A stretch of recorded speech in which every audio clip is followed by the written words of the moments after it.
Oke, bismillahirrahmanirrahim. Assalamualaikum warahmatullahi wabarakatuh.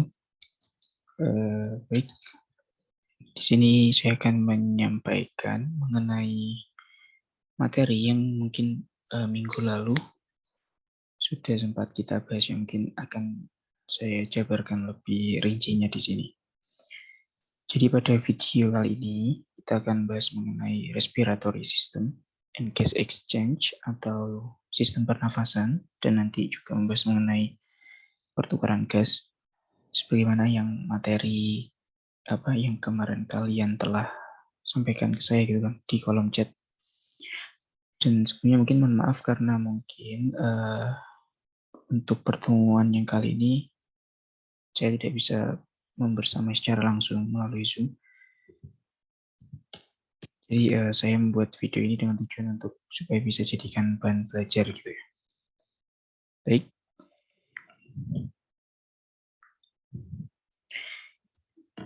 Dari sistem respiratori atau sistem pernafasan, kita tentunya akan belajar mengenai struktur dan fungsi. Nah, tentunya di biologi itu sendiri, yang sering saya juga sampaikan bahwa ada suatu hukum di mana hukum struktur itu mengikuti fungsi. Dan pada sistem pernafasan ini, kita mungkin dapat merasakannya, tapi mungkin tidak bisa melihat kenampakan dari pernafasan itu sendiri gitu kan. Cuman ada kalanya kita itu bisa melihat cara tubuh kita itu bernafas seperti itu. Tidak secara langsung yang melihat mekanisme organ bekerja, tetapi bisa dilihat dari hasil atau yang uap gitu ya, uap yang dihasilkan dari tubuh kita. Istilah lainnya itu seeing your breath, di mana hal ini itu bisa kita lakukan atau bisa kita lihat atau bisa kita rasakan pada saat musim dingin seperti itu. Tapi pertanyaannya kenapa kalau kita itu bisa melihat nafas kita atau bisa merasakan nafas kita ketika musim dingin?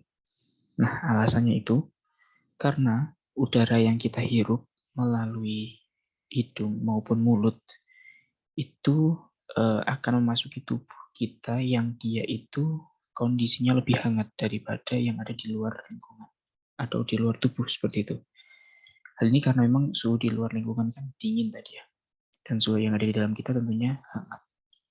Nah, udara yang terhirup ini itu mengandung banyak sekali air-air yang mengalami penguapan atau water vapor, di mana water vapor ini itu akan mencapai ketika dikeluarkan dari dalam tubuh, maka dia akan bertemu dengan suhu dingin yang ada di lingkungan, sehingga dari air-air yang mengalami penguapan ini dia terkondensasi seperti itu, terkondensasi menjadi layaknya kayak kabut lah, kayak asap gitu. Yang sebenarnya kabut itu tadi sebuah koloid gitu kan, yang isinya itu droplet atau percikan-percikan kecil dari air itu sendiri. Nah, pelepasan uap air ini dan gas-gas lain yang ada dalam tubuh kita itu melalui proses yang namanya respirasi. Dan respirasi itu sendiri itu suatu proses yang melangsungkan kehidupan, di mana terjadinya pertukaran gas antara tubuh kita dan atmosfer yang ada di luar tubuh kita. Dan dalam hal ini respirasi itu masuknya oksigen dan keluarnya karbon dioksida hasil dari respirasi yang dari tubuh kita, seperti itu. Nah, kemudian respiratory system ini juga mungkin banyak yang mengartikan sama halnya dengan cellular respiration atau respirasi seluler. Nah, tetapi teman-teman di sini kedua hal ini tuh nampak berbeda, tapi saling berkaitan gitu lah. Nah, bedanya apa? Bedanya kalau di sistem pernafasan, yaitu tadi, dia memungkinkan adanya perpindahan oksigen dari luar tubuh, dari udara bebas gitu ya, ke dalam tubuh. Dan pelepasan karbon dioksida atau uap air, atau gas-gas yang lainnya gitu kan, dari dalam tubuh ke luar tubuh. Nah, itu sistem respirasi.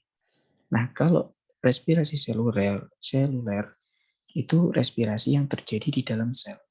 Jadi skalanya itu lebih kecil. Kalau sistem respirasi terjadi di dalam tubuh yang itu terdiri dari banyak sistem organ gitu kan. Nah, kalau respirasi seluler itu terjadi di dalam sel, di mana nanti di dalam sel itu terjadi proses metabolisme untuk menghasilkan energi seperti itu. Nah, biasanya proses metabolisme ini itu dengan cara membakar glukosa dengan bantuan oksigen yang tadi disuplai dari sistem pernafasan atau respirasi. Jadi keduanya saling berkaitan. Respiratory system menyediakan oksigennya. Nah, cellular respiration itu, respirasi seluler itu mengolah oksigen tadi untuk membakar zat-zat makanan yang ada dalam tubuh kita, seperti itu. Untuk kemudian dihasilkan energi atau ATP. Nah, kita akan bahas mengenai proses dari sistem pernafasan. Setidaknya sistem pernafasan ini itu dibagi dua, teman-teman. Yang pertama ventilasi, dan yang kedua itu pertukaran gas. Ventilasi sendiri ini istilah lainnya adalah breathing atau nafas, proses bernafas. Di mana proses ventilasi ini itu adalah proses fisik gitu ya, proses fisik untuk memasukkan udara ke dalam tubuh kita, utamanya ke paru-paru. Nah, proses ini itu melibatkan organ-organ respiratori atau organ respirasi, keseluruhan organ kecuali paru-paru. Nah, sedangkan kalau di gas exchange atau pertukaran gas, dia itu merupakan proses biokimia, teman-teman, di mana oksigen dan karbon dioksida itu berdifusi, di mana oksigen nanti masuk ke dalam kapiler darah, dan nanti karbon dioksida akan keluar dari tubuh melalui yang namanya itu alveolus gitu kan. Nah, itu konsep-konsep yang dasar dalam sistem respiratori. Nah, di gas exchange ini teman-teman, itu organ yang berfungsi atau organ yang terlibat itu cuman paru-paru doang. Gitu. Dan seluruh organ-organ yang ada di dalam paru-paru, itulah. Nah, terus kita ngomongin soal organ. Tentu di suatu sistem pernafasan itu terdapat atau terdiri dari berbagai macam organ gitu kan. Nah, di organ pernafasan itu juga disebut dengan respiratory tract atau semacam rongga-rongga pernafasan gitulah. Di mana rongga-rongga pernafasan ini yang akan menghubungkan udara-udara yang dari luar tadi itu bisa masuk ke dalam tubuh pun sebaliknya. Nah, kalau dilihat dari fungsinya, itu respiratory tract ini bisa dibagi jadi dua, teman-teman. Yang pertama bagian atas dan yang kedua ya bagian bawah. Nah, yang bagian atas atau the upper respiratory tract ini pertama terdiri dari ini, rongga hidung, nasal cavity, terus masuk ke dalam lagi ke faring, terus ada laring. Nah, kalau yang the lower respiratory tract atau yang bagian bawah, seperti yang ada di gambar ini teman-teman, itu terdiri dari trakea, terus dia bercabang jadi bronchus primer, yang akan nanti bercabang-cabang lagi, ada alveolus juga di dalamnya, dan itu terdapat di dalam paru-paru atau lungs. Nah, kita bahas dulu rongga respiratori yang bagian atas. Di sini, rongga respiratori bagian atas itu dia menyediakan atau membantu jalannya udara dari udara luar ke dalam paru-paru. Juga di organ-organ ini tuh dia berfungsi untuk membersihkan, juga melembabkan, juga menghangatkan udara yang baru masuk itu tadi. Nah, tapi kuncinya di bagian upper atau atas ini dia nggak ada gas exchange atau pertukaran gas. Organ pertama yang paling utama dan yang paling luar dari sistem pernafasan itu rongga hidung, teman-teman. Di mana dalam rongga hidung ini dia kayak rongga di tengkorak kita yang dia itu bisa berisi udara. Letaknya itu di atas dan di belakang hidung, di tengah dan di belakang hidung atau di bawah hidung, yang posisinya hidung itu di tengah wajah kita. Nah, itu ada dua lubang hidung, teman-teman, dan semua udara itu keluar masuk lewat bagian ini. Juga bisa sebenarnya lewat mulut, cuman utamanya lewat rongga hidung ini. Nah, di rongga hidung ini teman-teman, itu terdapat banyak sekali pembuluh darah yang letaknya itu sangat dekat dengan permukaan dari epithelial tisu atau jaringan epitel. Nah, jaringan epitel yang ada di rongga hidung ini kan pipis lapis ya, pipis lapis, dan dia itu terdapat banyak ini pembuluh darah. Dan fungsinya dia itu untuk menghangatkan dan melembabkan udara yang masuk tadi. Juga di hidung ini juga ada rambut-rambut teman-teman. Ada rambut yang juga terdapat kelenjar mukus yang memproduksi lendir untuk membantu melembabkan atau membersihkan udara yang masuk itu seperti saringan lah. Dan juga di hidung itu terdapat kemoreseptor, di mana kemoreseptor ini dibutuhkan untuk dapat merasakan bau gitu. Jadi kita bisa mendeteksi bau, misal katakanlah bau masakan gitu. Nah itu bisa dirasakan karena ada kemoreseptor ini. Nah setelah rongga hidung itu masuk ke dalam lagi ada faring teman-teman. Nah faring ini strukturnya itu seperti pipa yang dia itu tugasnya untuk menghubungkan antara rongga hidung dengan bagian bawah mulut gitu, bagian belakang mulut dan lebih jauh lagi ke tenggorokan, termasuk laring. Nah si faring ini dia itu punya dua fungsi. Fungsinya sangat vital sekali teman-teman, yakni fungsi untuk pernafasan dan fungsi untuk pencernaan. Jadi fungsi untuk udara dan makanan. Karena kenapa? Karena di faring inilah nanti baik makanan ataupun udara itu lewat gitu. Udara juga lewat faring, lewat melalui faring ke laring. Sedangkan kalau makanan dia itu dari faring ke esofagus atau nanti ke lambung. Itu. Jadi di faring ini dia juga dilewati oleh dua hal tersebut, dua sistem organ tersebut. Nah, lanjut dari faring, ada laring teman-teman. Nah, laring ini fungsinya lebih detail lagi, karena di sini dia itu terdapat yang namanya epiglotis gitu. Dimana epiglotis inilah yang nanti akan menutup dan membuka gitu, untuk menentukan ini mana yang jalur makanan, mana yang untuk ke esofagus, mana yang untuk ke paru-paru. Dan di laring ini fungsi vital lainnya itu juga terdapat vocal cords atau pita suara. Makanya organ laring ini itu juga disebut dengan voice box atau kotak suara.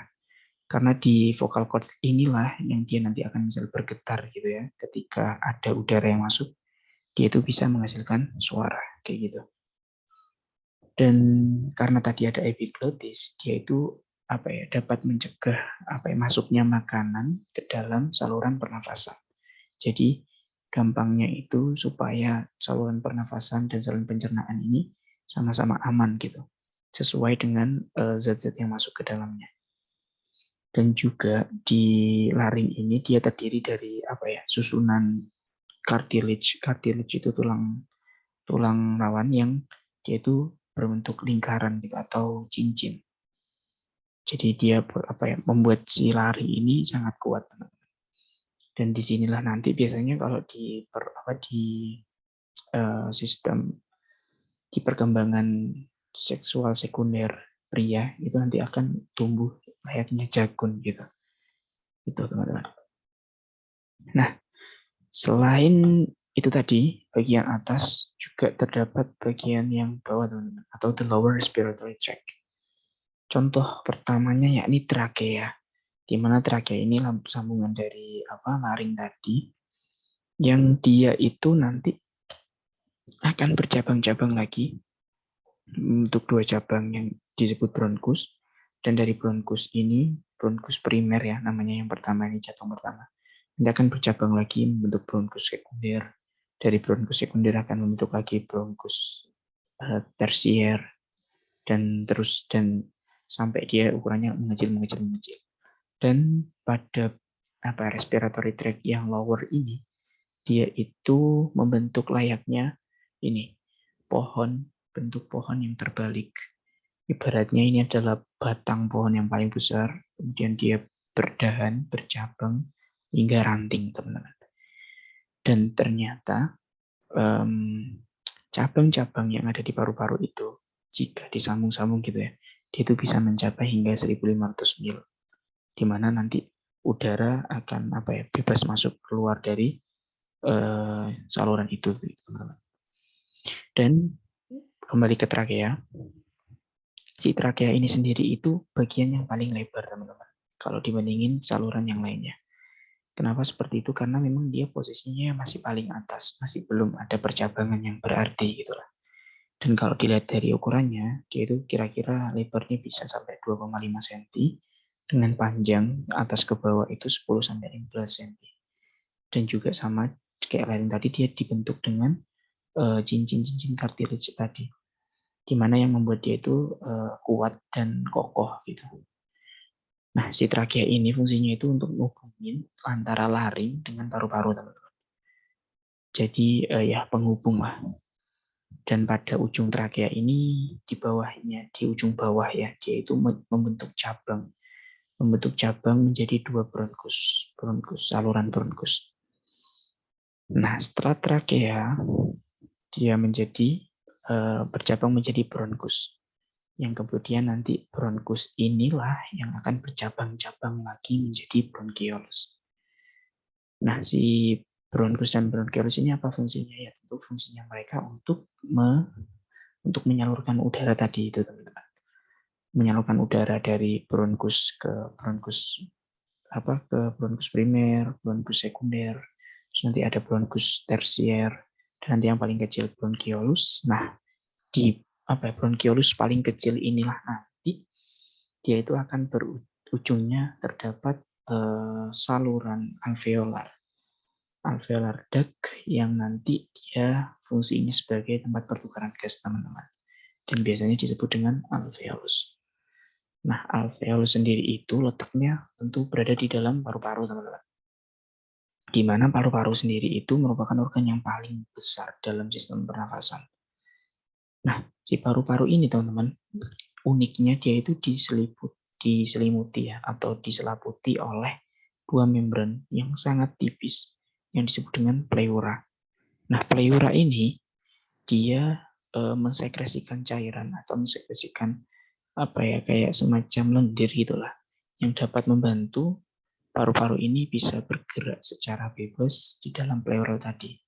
Nah, bergerak secara bebas ini dalam artian apa? Dalam artian paru-paru ketika mengembang dan mengempis ketika memompa udara yang ada di dalamnya, sehingga udara yang ada di dalamnya itu bisa stabil keluar masuk gitu.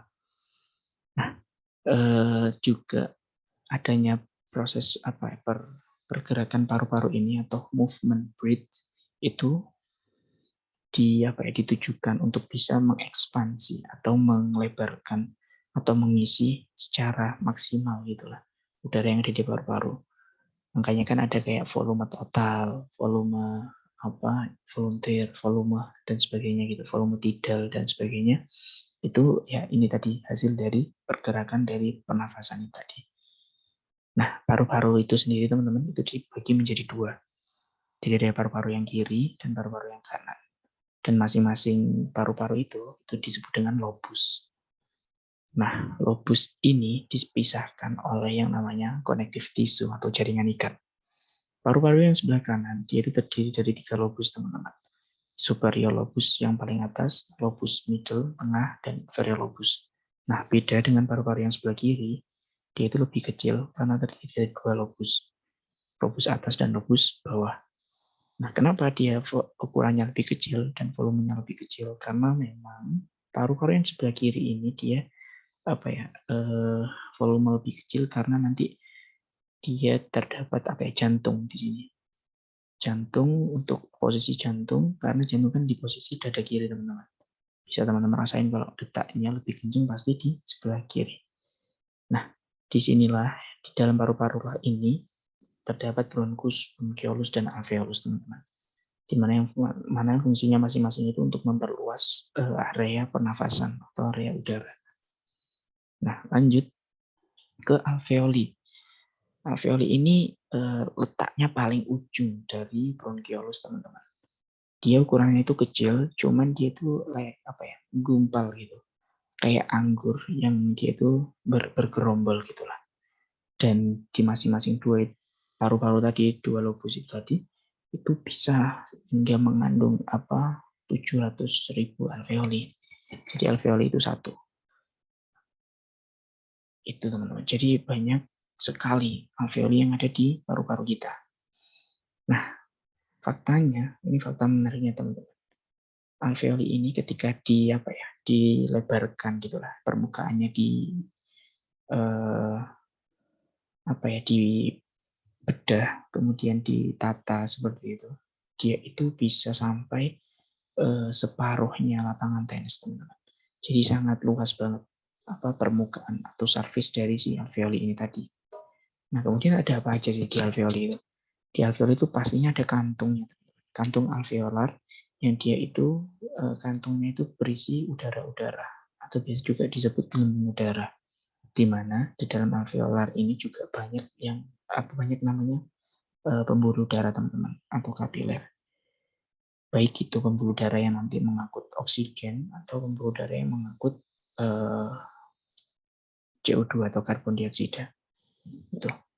Jadi di sini nanti terjadi proses difusi di mana oksigen dan karbon dioksida akan berpindah. Kemudian bagaimana sih mekanisme dari pertukaran oksigen itu sendiri atau pertukaran gas itu sendiri? Jadi ini penampakan melintang dari alveolus, di mana dinding selnya itu dia terdiri dari sel epitel pipih selapis, teman-teman. Jadi ini sel epitel pipih selapis, hanya satu lapis doang, di mana dengan struktur yang seperti ini itu dia memudahkan untuk melakukan fungsinya sebagai proses difusi seperti itu. Nah, kemudian oksigen yang dari luar tubuh itu masuk kan ya, dari hidung terus ke mana tadi, ke trachea, ke laring, ke faring, trachea, bronkus, bronchiolus hingga ke alveolus ini masuk. Kemudian di dalam alveolus ini dia akan diserap atau akan berdifusi menuju ke pembuluh darah, yang nanti pembuluh darah ini akan diangkut lagi ke jantung untuk disebarkan. Seperti itu teman-teman. Begitupun CO2. CO2 yang dari pembuluh darah pun, yang dari seluruh tubuh yang telah diedarkan, dia akan masuk ke dalam alveolus dan nanti akan ditukar dengan O2. Jadi ada pertukaran gas di sini. Seperti itu teman-teman. Nah, kemudian karena sebegitu vitalnya sistem pernafasan kita, maka tentu harus ada suatu perlindungan khusus gitu. Suatu perlindungan yang dia itu bisa mengatasi resiko-resiko yang dapat merusak sistem pernafasan. Contoh seberapa vitalnya si respiratory system ini. Kita mungkin bisa ya menahan lapar, menahan makan, menahan minum selama beberapa hari gitu. Tapi mungkin nggak kita bisa menahan nafas selama itu gitu. Inilah yang membuat si sistem pernafasan ini begitu penting. Karena ya memang tubuh kita memerlukan oksigen itu tadi untuk proses pembentukan energi. Tanpa adanya oksigen, kita mungkin tidak dapat menciptakan energi atau tidak dapat memproses suatu energi karena memang kita makhluk aerob seperti itu, teman-teman. Bedanya dengan makhluk anaerob yang tidak membutuhkan oksigen. Nah, salah satu proses perlindungan atau sarana perlindungan untuk melindungi sistem respiratori ini adalah dengan proteksi tulang rusuk, teman-teman. Rib cage protection, di mana rib cage protection ini disusun dari skeletal system atau sistem tulang, sistem tulang belulang gitu ya. Dimana seperti yang ada pada gambar teman-teman, di rongga dada kita itu terdapat paru-paru yang ukurannya cukup besar, teman-teman. Bayangkan aja ketika tulang-tulang rusuk ini tidak ada. Maksudnya tidak ada yang melindungi si paru-paru ini, teman-teman. Pasti akan lebih beresiko, lebih rawan untuk terjadi kerusakan di sini. Entah itu misal kita main bola ketendang kena dada, misal katakan dada rusuk, bisa jadi paru-paru kita itu tertekan kayak gitu. Dan ini tentunya nggak bagus buat respiratory system. Oleh karena itu makanya Allah itu mendesain tubuh kita itu sudah sedemikian rupa, sangat sangat presisi dan paham fungsi dan strukturnya gitu. Hingga sedetail ini Allah menciptakannya gitu. Nah, yang kedua, yang lebih kerennya lagi itu ada yang namanya mucociliary escalator. Di mana mucociliary escalator ini dia itu sudah ada pada saat udara itu pada hidung gitu teman-teman. Ketika melalui hidung, di situ sudah ada kayak penyaringan gitu. Entah itu dari mukus atau entah itu dari rambut yang ada di hidung. Dan lebih kerennya lagi ketika hidung tidak bisa menyaring secara bersih, secara benar-benar bersih, mungkin masih ada patogen atau partikel-partikel atau debu-debu yang masuk gitu ya, hingga ke dalam, katakanlah di di daerah trakea, laring, faring seperti itu. Nah, di situ pun masih ada yang namanya silia, teman-teman. Jadi memang epitel-epitel yang ada di organ pernafasan itu ditutupi oleh yang namanya silia. Di mana silia inilah nanti yang akan bergerak secara konstan untuk menghalau kotoran-kotoran tadi dengan gerakan sweeping atau menyapu, teman-teman. Untuk lebih jelasnya mungkin kita bisa lihat video, teman-teman. Ini ada video yang sangat keren menjelaskan adanya mucociliary clearance atau pembersihan mucociliary. Silakan disimak, teman-teman. The air we breathe contains foreign matter such as dust, bacteria, and pollen. Hair-like cells called cilia, as well as goblet cells, can be found in the lining of the respiratory tract called the respiratory epithelium. Seperti Goblet cells secrete viscous mucus that forms a layer to trap foreign material. Yang nanti dia itu akan menghalau materi. The wave-like action of the underlying cilia mobilizes the mucus layer, removing the foreign matter and preventing it from entering the lungs. Kotoran-kotoran itu tadi. Jadi memang sangat keren gitu ya. Bagaimana Allah menciptakan semua ini gitu. Dan dalam mucociliary escalator ini juga itu pemain satu, terdapat siap hadapi tantangan ini? Sebentar, teman-teman.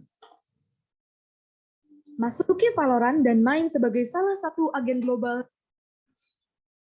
Di mucociliary escalator ini ketika sudah masuk hingga sedalam misal katakanlah bronkus pun dia tetap bisa dikeluarkan karena memang kita selain diberi tadi mucociliary escalator, kita diberi respon tubuh yang cukup baik, teman-teman. Di antaranya itu batuk dan bersin. Di mana dengan adanya batuk ini merupakan respon involuntary yang dia itu secara otomatis akan terjadi ketika terdapat iritasi gitulah, atau terdapat hal-hal yang mungkin tidak sewajarnya di sana gitu. Dan respon ini itu biasanya itu disebabkan di area trakea gitu, untuk membantu mengeluarkan misal mukus dan hal-hal yang lain, misal katakanlah debu atau apapun itu dari dalam tubuh. Itu dia. Dan juga bersin, teman-teman. Bersin itu memang salah satu juga respon involuntary yang itu akan otomatis terjadi ketika mungkin hidung kita atau saluran nafas kita itu ada yang nggak beres gitu. Katakanlah ketika kita mungkin ada debu, tubuh kita merespon dengan bersin. Di mana bersin ini dia akan mengeluarkan kayak semacam droplet-droplet kecil yang dia itu berisi dari patogen-patogen tadi, teman-teman. Makanya kenapa ketika kita bersin itu dianjurkan untuk menutupi gitu ya. Menutupi entah dengan lengan atau entah dengan kain atau entah dengan tisu. Karena memang kalau misal katakanlah ini patogen-patogen ini dia bebas di udara bebas, maka sangat rawan untuk menjangkiti orang lain gitu, teman-teman. Karena memang ini droplet-droplet yang tidak bersih seperti itu. Nah, mungkin sekian dulu penjelasan untuk sistem respiratori kali ini. Kita nanti akan bahas lebih detail lagi di pertemuan-pertemuan berikutnya. Kalau ada pertanyaan, silakan bisa chat saya atau bisa chat di grup, dan jangan sungkan-sungkan, teman-teman. Terima kasih telah menyimak. Wabillahi taufiq wal hidayah. Assalamualaikum warahmatullahi wabarakatuh.